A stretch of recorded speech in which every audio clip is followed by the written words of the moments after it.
Osteo arthritis হলো হাড়ের জোড়া বা সন্ধিস্থলের একটি দীর্ঘমেয়াদী ক্ষয়জনিত রোগ। এটা সাধারণত শরীরের ওজন বহনকারী জয়েন্টগুলোতে যেমন হাঁটু, কোমর ও মেরুদণ্ডতে বেশি দেখা যায়। আমাদের হাড়ের সংযোগস্থলে কার্টিলেজ নামক একটি নরম আবরণ থাকে, যা কুশনের মতো কাজ করে। কুশন হলো এমন একটি নরম উপাদান যা স্মুথভাবে জয়েন্টগুলোকে মুভমেন্ট করতে সাহায্য করে। যখন এই কার্টিলেজ ক্ষয় হয়ে যায়, তখন হাড়ের সাথে হাড়ের ঘর্ষণ লেগে সেখানে ব্যথা ও প্রদাহের সৃষ্টি হয়। এবারে প্রধান প্রধান লক্ষণ সমূহ সম্পর্কে একটু জানি। প্রথম লক্ষণটি হলো জয়েন্টে ব্যথা। কাজ করলে বা চলাফেরা করলে ব্যথা বাড়ে এবং বিশ্রাম নিলে ব্যথা কিছুটা কমে। আরেকটি লক্ষণ হলো স্টিফনেস বা আড়ষ্টতা। সকালে ঘুম থেকে উঠলে বা অনেকক্ষণ বসে থাকার পর জয়েন্ট শক্ত হয়ে যায়, অর্থাৎ সেখানে আড়ষ্ট হয়ে আসে। এর আরেকটি লক্ষণ হলো ফোলা ভাব। আক্রান্ত স্থানটি ফুলে যেতে পারে এবং সেখানে স্পর্শ করলে গরম ভাব থাকতে পারে। এর আরেকটি লক্ষণ হলো শব্দ হওয়া বা ক্রিপটাস। নড়াচড়া করার সময় জয়েন্টে হাড়ের ঘর্ষণে মস মস মতো শব্দ হতে পারে। এর আরেকটি লক্ষণ হলো নড়াচড়ার ক্ষমতা হ্রাস পাওয়া। জয়েন্ট পুরোপুরি ভাঁজ করা বা সোজা করা অনেক কষ্টকর হয়ে পড়ে। এবার জানবো এই অস্টিওআর্থ্রাইটিসের কারণসমূহ কি এবং এটা কেন হয়। এটা মূলত বার্ধক্যজনিত রোগ। বয়স বাড়ার সাথে সাথে কার্টিলেজের ক্ষমতা আস্তে আস্তে কমে আসে। তারপর আরেকটি কারণ হলো অতিরিক্ত ওজন। শরীরের ওজন বেশি হলে হাঁটু ও কোমরের জয়েন্টে অতিরিক্ত চাপ পড়ে, ফলে দ্রুত ক্ষয় হয়। আরেকটি কারণ হতে পারে আঘাত। পুরনো কোনো চোট বা লিগামেন্ট ইনজুরি থাকলে পরবর্তী সময়ে সেখান থেকে অস্টিওআর্থ্রাইটিস হতে পারে। বংশগত কারণও হতে পারে। এরকম যে পরিবারের এই সমস্যা অন্য কারো থাকলে নিজেরও এই রোগে আক্রান্ত হওয়ার ঝুঁকি থাকে। তাছাড়া পুরুষের তুলনায় নারীদের মধ্যে এই রোগ হওয়ার প্রবণতা সব থেকে বেশি দেখা যায়। এছাড়াও আরেকটি কারণ হতে পারে অতিরিক্ত পরিশ্রম। পেশাগত কারণে দীর্ঘক্ষণ ধরে দাঁড়িয়ে থাকা বা অতিরিক্ত ওজন তোলার কাজ করলে জয়েন্টে চাপ পড়ে। এর ফলেও কিন্তু অস্টিওআর্থ্রাইটিস দেখা দিতে পারে। আসুন এই সমস্যা থেকে পরিত্রাণ পাওয়ার জন্য কার্যকর কি কি হোমিওপ্যাথিক মেডিসিন আমাদের রয়েছে। প্রথম যে কার্যকর ওষুধটি নিয়ে আলোচনা করব সেটা হলো রাস্টক্স। রিউমেটিজম বা হাড়ের সংযোগস্থলের ব্যথায় এই ওষুধটি অত্যন্ত কার্যকর। দীর্ঘক্ষণ বসে থাকার পর প্রথম যখন রোগী হাঁটতে শুরু করে তখন ব্যথা খুব বেশি করে, কিন্তু কয়েক পা হাঁটার পর ব্যথা আস্তে আস্তে কমে আসে। ব্যথার জন্য অনবরত এপাশ ওপাশ করে বা পায়চারি করে, স্থির হয়ে থাকতে পারে না। আক্রান্ত স্থানে গরম সেক দিলে বা গরম কাপড় দিয়ে ঢেকে রাখলে রোগী আরাম বোধ করে।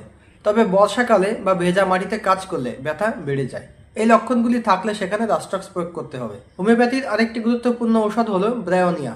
যাদের সামান্য নড়াচড়া করলেই ব্যথা প্রচণ্ড আকারে বেড়ে যায় আর ব্যথাটি খুব স্পর্শকাতর হয়।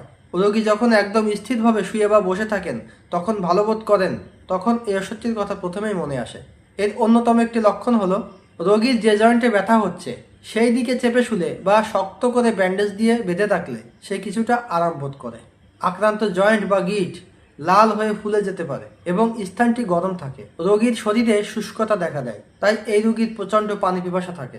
এই রোগীর জিহ্বা সাদাটে থাকে এবং মুখ শুকিয়ে যায়। পায়খানা খুব শক্ত ও শুকনা হয় আর খিটখিটে মেজাজ দেখা যায়। এই লক্ষণগুলো কোনো রোগীর মাঝে থাকলে সেখানে ব্রায়োনিয়াই প্রয়োগ করতে হবে। আরেকটি গুরুত্বপূর্ণ ওষুধ হলো এপিসমেল।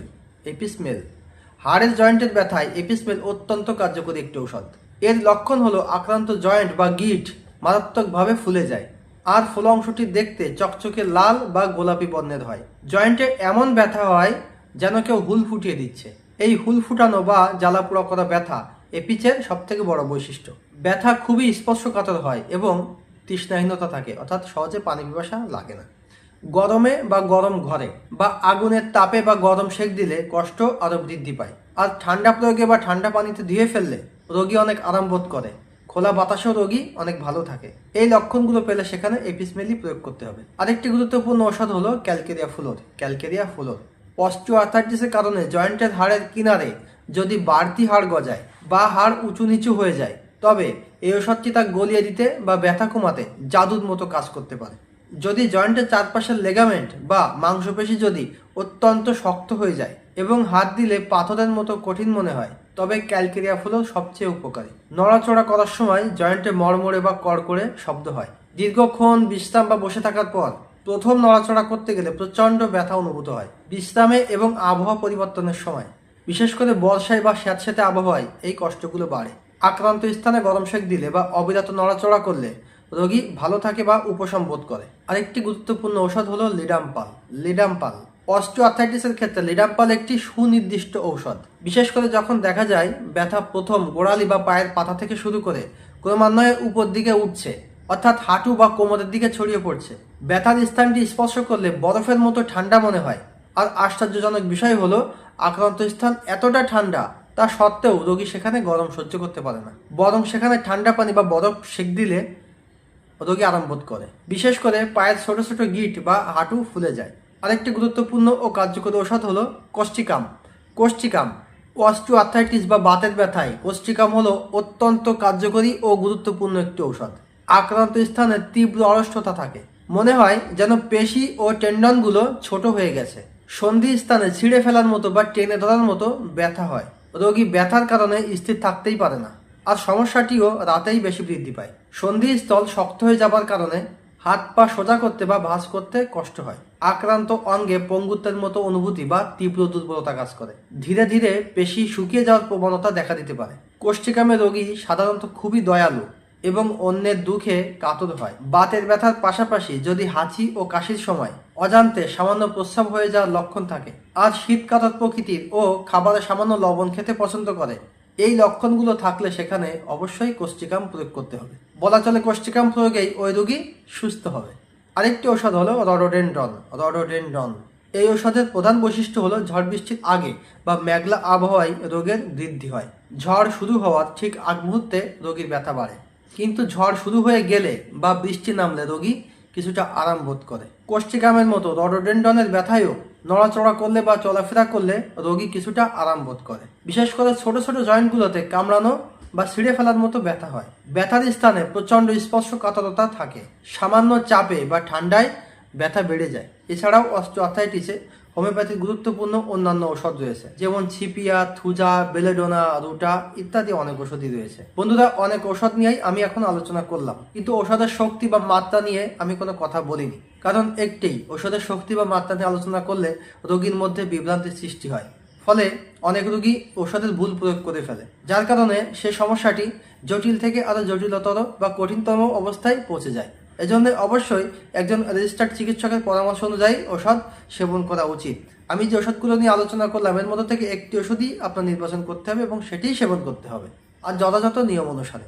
তো বন্ধুরা, সহযোগিতার প্রয়োজন হলে সরাসরি আমার চেম্বারে চলে আসতে পারেন, আবার আমাকে ফোন করতে পারেন। স্ক্রিনের নিচে আমার ফোন নম্বর দেওয়া থাকবে। আমি অবশ্যই আমার সাধ্যমতো আপনাদেরকে সাহায্য করার চেষ্টা করব। বন্ধুরা, অস্টিওআর্থ্রাইটিসের ক্ষয়জনিত ব্যথা উপশমে ঘরোয়া কিছু অভ্যাস বা জীবনযাত্রার পরিবর্তন বেশ কার্যকর হতে পারে। শরীরের ওজন নিয়ন্ত্রণে রাখা অস্টিওআর্থ্রাইটিস প্রতিরোধের প্রধান সত্য বলা যায়। জয়েন্টের নমনীয়তা বজায় রাখতে হালকা স্ট্রেচিং, সাঁতার বা সাইক্লিং খুব ভালো কাজ করে। তবে তীব্র ব্যথায় এসব ভারী ব্যায়াম এড়িয়ে চলা উচিত। দীর্ঘক্ষণ একভাবে বসে বা দাঁড়িয়ে না থেকে মাঝে মাঝে অবস্থান পরিবর্তন করা ভালো। বসার সময় পিঠ সোজা রাখার চেষ্টা করবেন। জয়েন্টের ব্যথা বা স্টিফনেস কমাতে গরম সেক রক্ত সঞ্চালন বাড়ায়, আবার ফোলাভাব কমাতে বরফ বা ঠান্ডা সেক বেশ কার্যকর। নারকেল তেল বা তিলের তেলের সাথে সামান্য কর্পূর মিশিয়ে হালকাভাবে জয়েন্টে মালিশ করলে ব্যথার উপশম হয়। অতিরিক্ত কাজ বা পরিশ্রমের ফলে ব্যথা বেড়ে গেলে জয়েন্টকে পর্যাপ্ত পরিমাণে বিশ্রাম দিতে হবে। হাড়ের ক্ষয় রোধে দুধ, দই বা পনির খাওয়া এবং পর্যাপ্ত সূর্যালোকে থাকা অত্যন্ত জরুরি, কারণ এতে ক্যালসিয়াম ও ভিটামিন ডি পাওয়া যায়। এছাড়া সামুদ্রিক মাছ, তিসির তেল বা আখরোট জয়েন্টের লুব্রিকেন্ট বজায় রাখতে সাহায্য করে। সবুজ শাকসবজি বা রঙিন ফলমূল হাড়ের টিস্যু রক্ষা করতে সাহায্য করে। এছাড়াও উঁচু নিচু জায়গায় হাঁটা বা সিঁড়ি দিয়ে বারবার ওঠানামা কমিয়ে ফেলতে হবে। নিচে বাবু হয়ে বসা বা পিঁড়িতে দীর্ঘক্ষণ বসে কাজ করা জয়েন্টের জন্য ক্ষতি হতে পারে। তো বন্ধুরা, কেমন লাগলো আজকের ভিডিওটি? যদি ভিডিওটি ভালো লাগে আর এটাকে যদি উপকারী বলে মনে হয় তবে অবশ্যই একটি লাইক দিতে ভুলবেন না, আর কেমন লাগলো অবশ্যই সেটা কমেন্টে জানাবেন, আর বন্ধুদের সাথে শেয়ার করতেও ভুলবেন না, কেননা ভিডিওটি কারো না কারো কাজে লেগে যেতে পারে। তো ভালো থাকবেন, সুস্থ থাকবেন, আর হোমিও হেলথ টিপসের সাথেই থাকবেন। ধন্যবাদ সবাইকে। আল্লাহ হাফেজ।